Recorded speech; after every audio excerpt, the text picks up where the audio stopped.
Hi, Frank. Hello. Hi, How are Lee. you? Hi, how are you? Yes, Mr. Pretty good. How are you? Frank. I'm Yes, good. we are from Virginia. My mom and her husband are here from Virginia. Oh, nice. If we follow, It's late back there. They stayed up for the late show. There you go. They must be tired. are we done? You guys tired? It's so, what time is it there? Yeah, I'm not sure, and she's not just me. 10, it's 10. It's 10. Then we have daylight savings coming up. Do you reset your clocks over there? Nope. We don't do daylight savings. Oh, So you guys are either 5 hours ahead or 6 hours ahead. You're going to be 6 hours ahead? No, 5.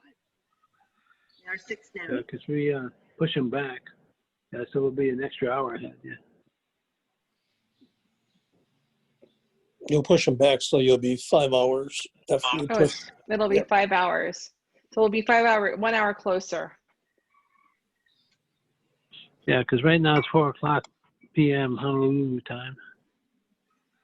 Yes, it is. It's time to start. Oh, yeah, so that's 6 hours now.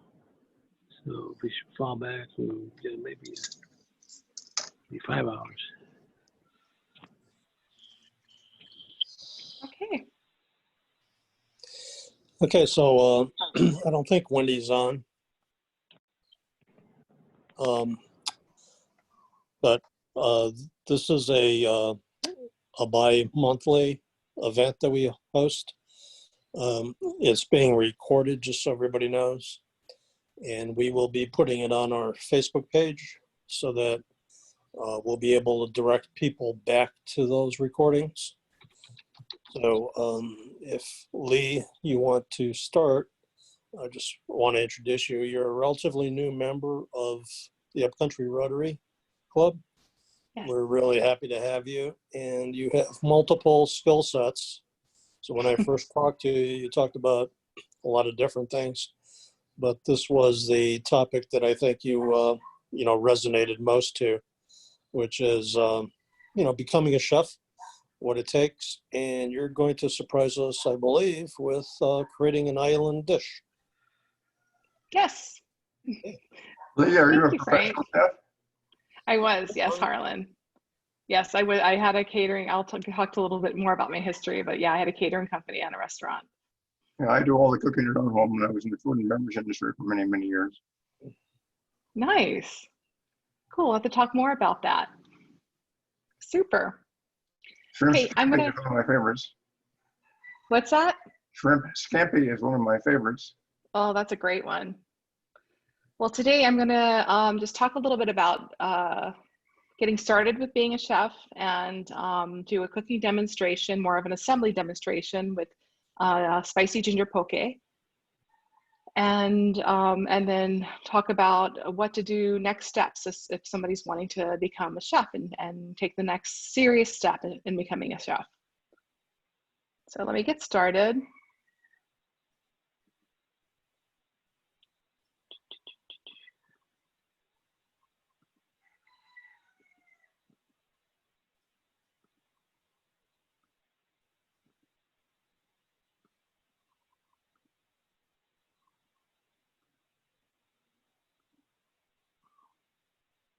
Okay. Oops. Okay. First, I'm super happy to be doing this presentation.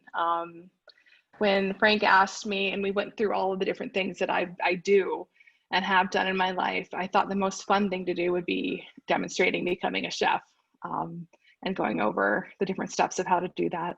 Because everyone loves a cooking show. And I've been wanting to do a cooking show for a while on my website. So we thought this would be a good practice to start. Let me see.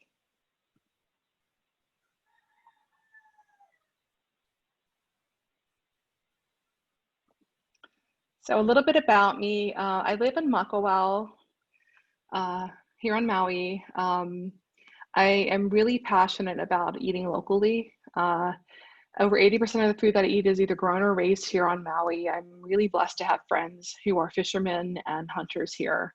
And I grow about 40 varieties of fruits and vegetables on my property here in Makawao.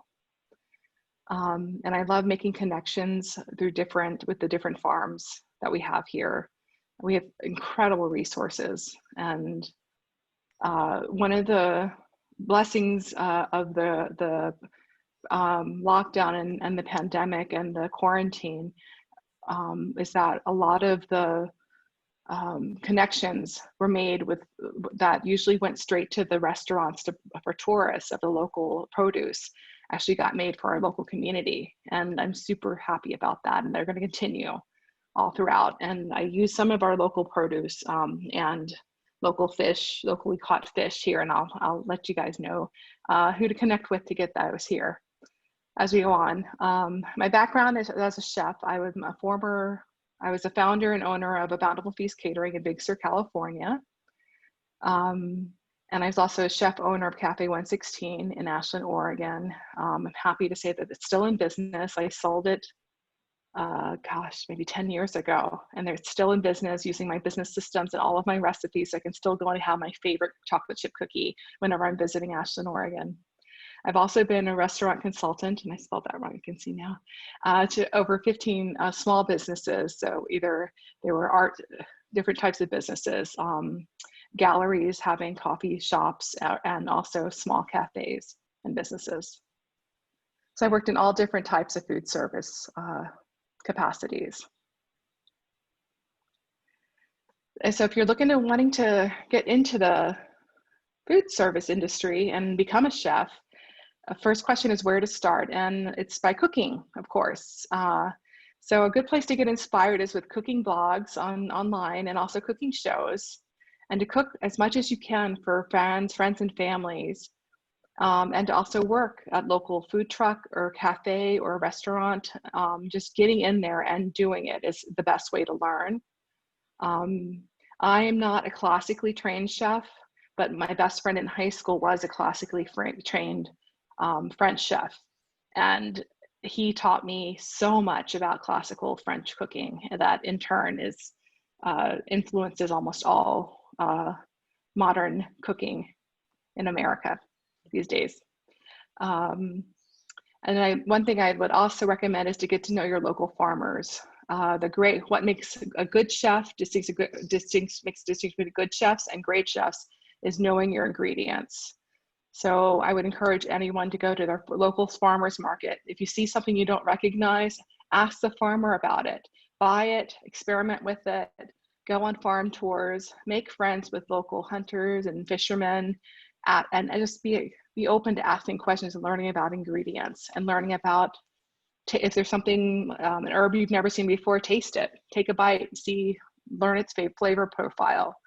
You are learning as a chef, you're learning the full palette, like everything out there that's edible is your palette of ingredients. And the best ingredients are always going to be locally sourced. So get to know your local farmers and fisher and huntermen and foragers. And if anyone has questions, you guys can take off mute and ask as we're going. Keep it super informal too. So are you familiar with Escoffier? I am familiar with Escoffier. His cookbook is my favorite. It's a really great one. Oh yeah. He's the grandfather of classic French cooking. Auguste Escoffier, my hero.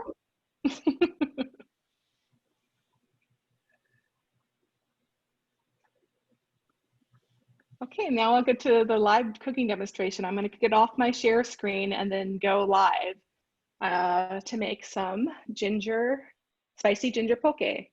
I'll have the recipe on the next slide after we come back from the live demonstration. But here we go.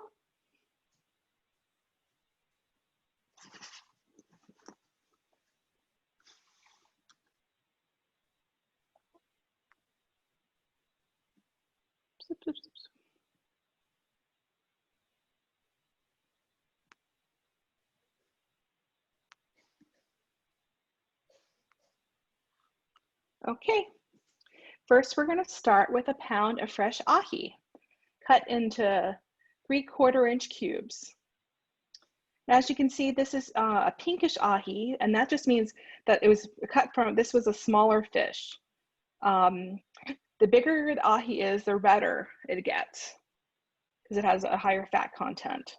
But this was a smaller ahi, and it was caught yesterday. I get my fish from freshfishmaui.com.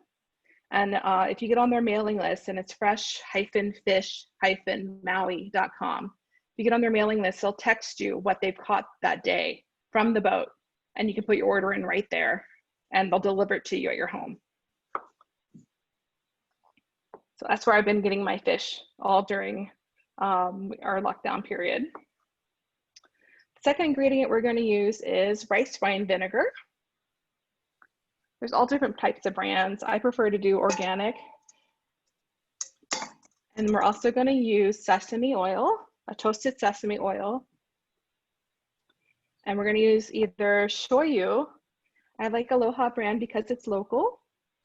Or you can use coconut aminos if you aren't doing soy.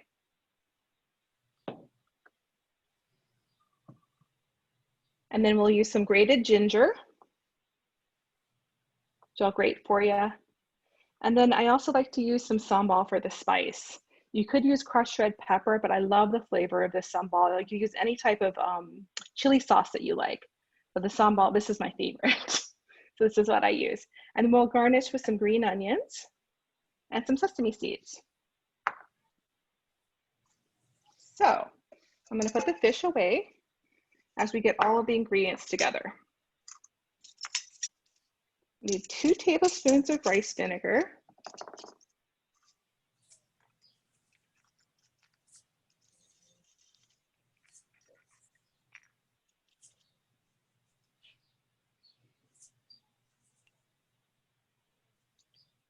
So poké is the quintessential Hawaiian dish. I'm gonna do 2 tablespoons of sesame oil. The ancient Hawaiians, raw fish was a part of their everyday diet. They would rub raw fish with sea salt and flavor it with limu, which is seaweed. And that was a part of their everyday diet. And then we're gonna do some 1/4 cup of shoyu, which is 4 tablespoons. I'm gonna do shoyu today. Actually, I'm gonna do half shoyu, half coconut aminos. I'm trying to keep my soy intake a little lower these days.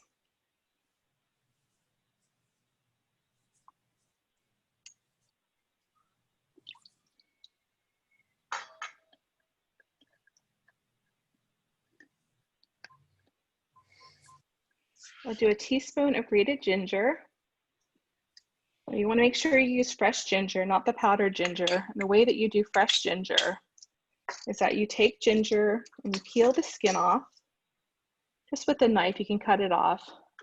And you take the fresh piece of ginger, and then you just take a cheese grater, and you can just grate it that way. And I love ginger, so I'm gonna do a little extra ginger in here. Nice.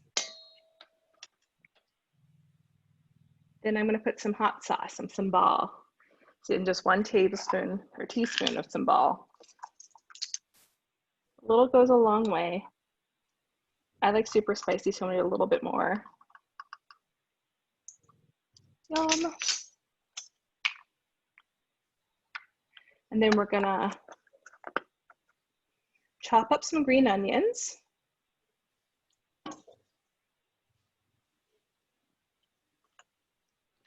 And put 1 tablespoon of our sesame seeds. I'm a little bit generous with sesame seeds because I love them. And I love the crunch when they coat my pieces of tuna.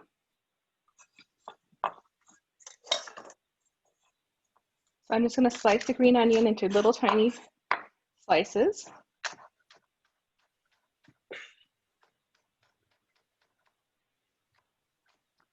And I like a lot of onion. The recipe has 2 stalks of green onion, and you can use regular onion and just do the little slivers too.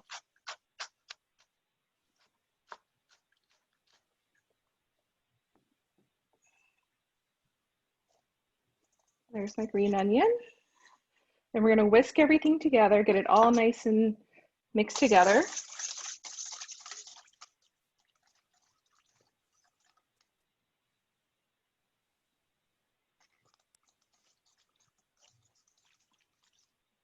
And then we will put in our tuna.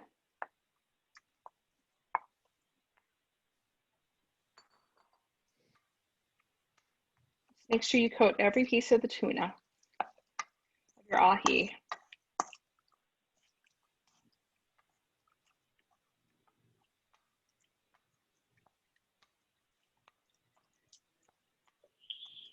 And there is your basic poke, your spicy ginger poke. I like to just plate it up.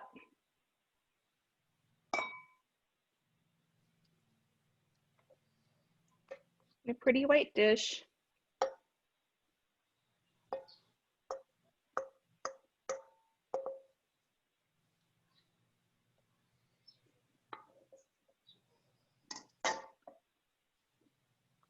A couple slices of cucumbers as garnish. And there's the poke. Looks great. This is going to be my dinner tonight. I thought we could come over. Yeah, we're going to have to. One of these days, we're definitely going to have to do this when we are getting together, orders are lifted, and have some poke. Yeah. So I'm going to put up the recipe so you guys can have that. Take a screenshot of the recipe. It looks like a good dinner. It's a great one. What are you gonna drink? What are you gonna drink with it? Ooh, I have champagne. Oh, it's always good with poke. And sake.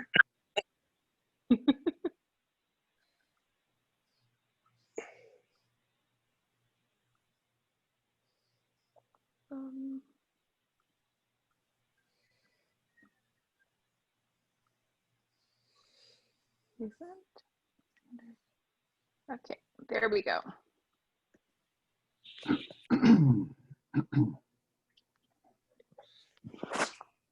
Here's a recipe for the spicy ginger poke. I'd be happy to send it to anyone too. So you just let it sit for about 15 minutes in the fridge, up to an hour, and it will keep for 48 hours if you put it in airtight. Cover it with saran wrap without any air and keep it airtight in the fridge. I wanted to finish. So the ancient Hawaiians did the poke with just sea salt and limu.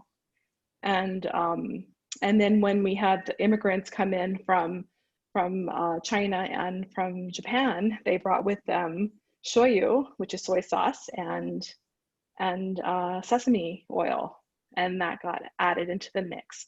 And so poke is one of the quintessentially Hawaiian melting pot dishes. Very little few dishes say Hawaii like poke. And now you can find poke stands all over the world. I was just in Fort Collins, Hawaii, or Fort Collins, Colorado, 2 weeks ago. And there was a Hawaii poke stand across the street.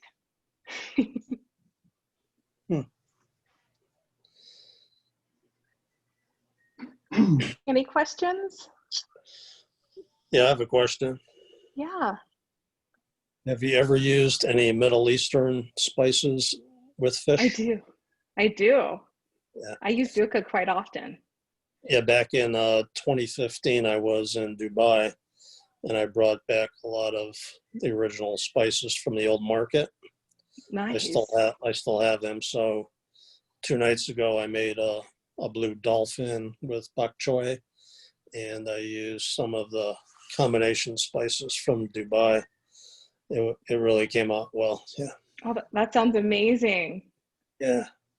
I think we should do a Rotary cookbook, actually. I think we should too. Yeah. Question. Sandy?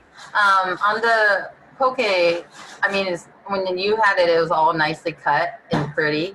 Is that hard to do, or can you buy it like that? I mean, because I know like with fish, if you don't cut it right, it looks all, doesn't look as nice. Right. So is that hard with poke? Because you know what I mean? It's like, I've never actually cut it for that, so I didn't know. It's not. Well, it depends on who your fishmonger was, which means who originally cut up your fish. If you had somebody who's skilled cut up your fish, it's not going to come with any of the skin or any of the connective tissue. And so it's just super easy. Gotcha. Okay. Fresh Fish Maui, they have an incredible, Kevin's their fishmonger. He's amazing. And every single fillet that I get from him is all completely deboned and doesn't have any stuff. That's what I get nervous about. Yeah, but I filleted a lot of whole fish in my life. And once you learn, it's kind of like the anatomy of a fish. Right. Once you learn like where the tough connective tissue is and just learn to cut around that, it's anything that's tough and usually like white, the color white, instead of the creamy white or the pink, you just want to cut that out. Okay. Thank you. Where it's chewy, where it seems like chewy, just cut around that. Yeah. Cool. Thank you. You're welcome. Cool. So now we're just going to get more detailed about becoming.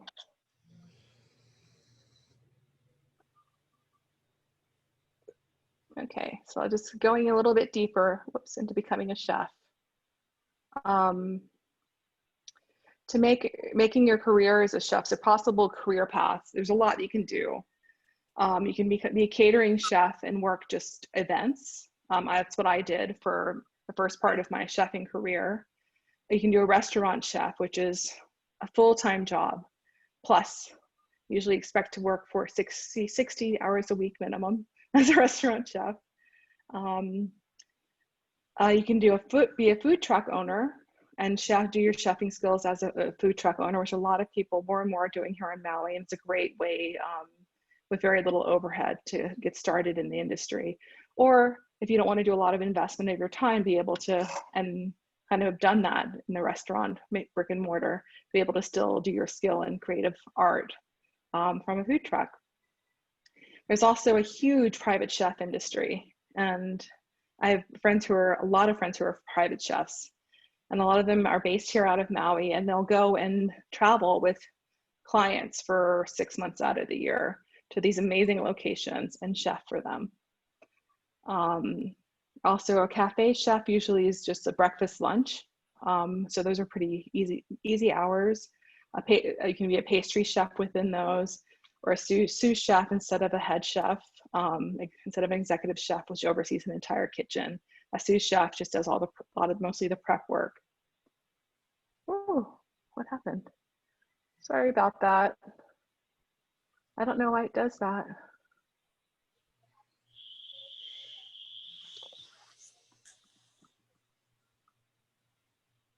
Stop.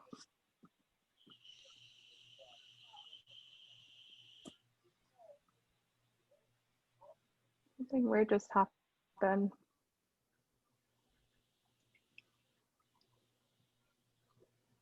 Okay. I have to try this tomorrow. Oh, good, Mom. You should. It's really good. With tuna. Yeah. With ahi. I don't know where you can get fresh ahi there. Present. Well, you have it in Whole Foods. I go to Whole Foods and get tuna. I really like it. Would that seasoning be good on salmon too, you think? I think so. I mean, it's Sounds ginger and shoyu, flavors, yeah. which would be good. And it's not going. Oh well. Let me do this at 100%.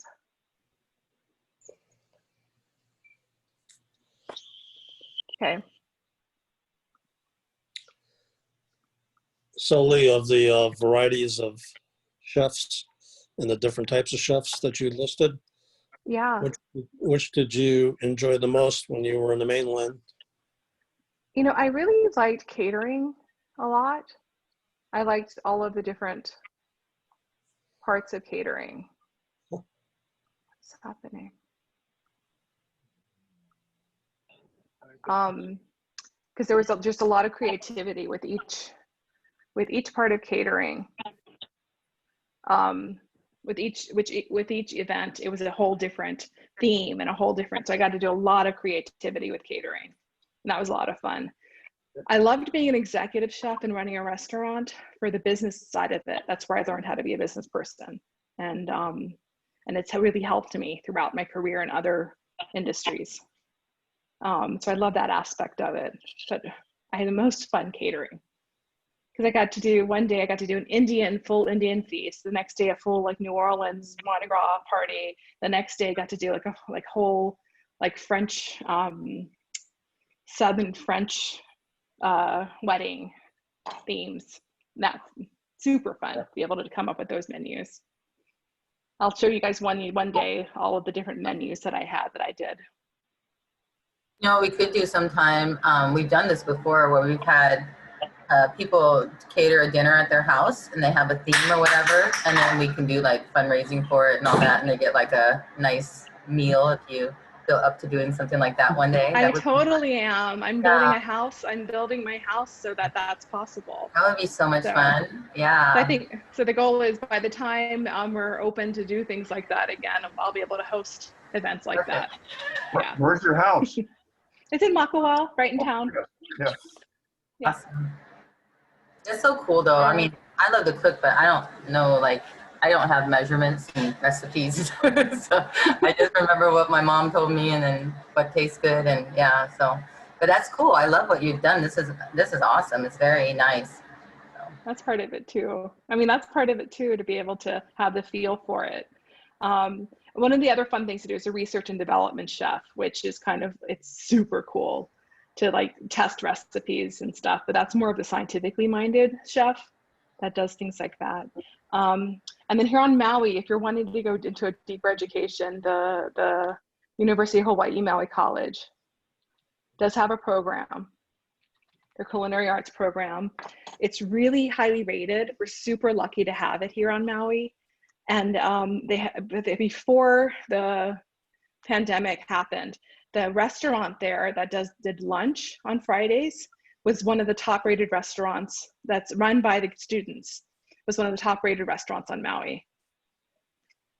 So that's how you find the information at maui.hawaii.edu/culinary about the program. And they have all different kinds of programs. You can specialize in pastry chef, you can specialize in all different front of the house, back of the house, all different places in culinary arts for reference.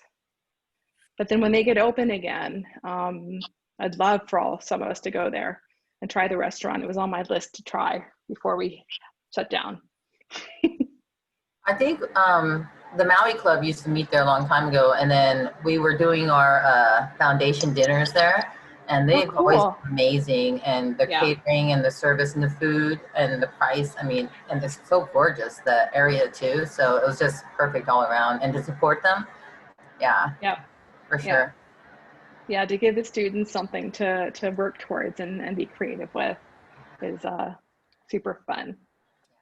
So, yeah, are there any more questions? And my website's mauiliving.com. I'm going to start, it's a brand new website in its manini phase. And so I'm going to start doing monthly cooking shows on it and then featuring different people. We have a question. What is it for the next menu? We love it. My mom. Those of you who don't know, that's my mom coming in from Virginia. That's so awesome. Thanks, Mom, for being here. Yeah, this is a Maryland team from Virginia, yes. Well, don't worry, she's not sharing any food with us either, so.